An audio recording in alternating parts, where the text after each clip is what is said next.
Assalamualaikum warahmatullahi wabarakatuh. Perkenalkan, nama saya Fajar Sandi Pratama dengan NIM 2402016. Saya dari Prodi Agroteknologi.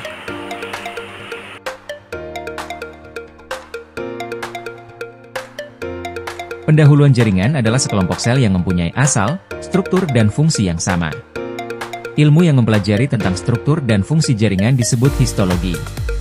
Seringkali dijumpai adanya sekelompok sel yang secara kesatuan, unit, tempat seperti jaringan tetapi sebenarnya bukan terdiri dari jaringan melainkan koloni sel. Secara garis besar jaringan tumbuhan dapat dibedakan atas dua jaringan. Jaringan muda, jaringan meristem, dan jaringan dewasa. Jaringan merupakan kumpulan sel yang mempunyai asal fungsi serta struktur yang sama. Pada beberapa literatur juga disebutkan bahwa jaringan memiliki asal muasal yang sama. Secara garis besar, pada tumbuhan hanya ada dua macam jaringan yaitu jaringan muda, meristem, dan jaringan dewa. 1. Menjelaskan perbedaan jaringan muda, meristem, dan jaringan dewasa. 2. Menjelaskan macam-macam jaringan meristem. 3. Menjelaskan macam-macam jaringan dewasa. 4. Menjelaskan perbedaan struktur jaringan muda dan jaringan dewasa. 5. Menjelaskan lokasi tempat terdapatnya jaringan-jaringan tersebut pada tumbuhan. Alat: mikroskop, pipet tetes, gelas ukur, kaca preparat, tutup kaca preparat, silet, lidah buaya, pisang, daun sirih, eceng gondok, daun tebu, daun sirsak.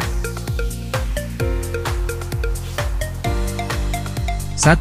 Potong sedikit bagian daun tebu bagian bawah daun.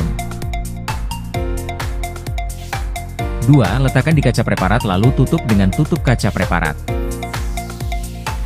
3. Letakkan di mikroskop lalu atur lensa mikroskop. 4. Amati jaringan tumbuhan menggunakan mikroskop dengan teliti.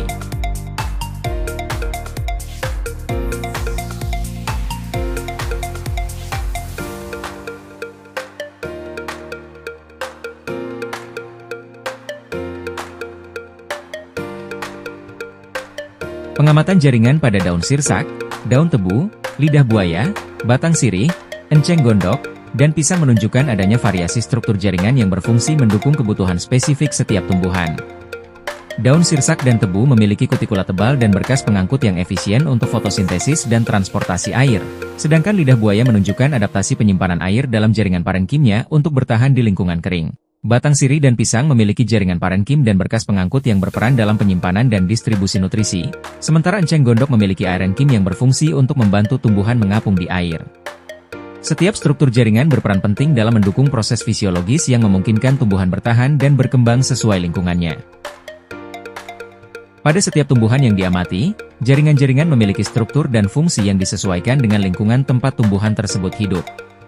Misalnya, lidah buaya memiliki jaringan penyimpanan air yang sangat berkembang karena hidup di lingkungan kering, sementara enceng gondok memiliki jaringan aerenchyme yang membantu tumbuhan ini mengapung di air. Variasi dalam struktur jaringan ini menunjukkan bagaimana tumbuhan beradaptasi dengan lingkungannya untuk mendukung fungsi vital seperti fotosintesis, transportasi air dan nutrisi, serta perlindungan dari lingkungan luar.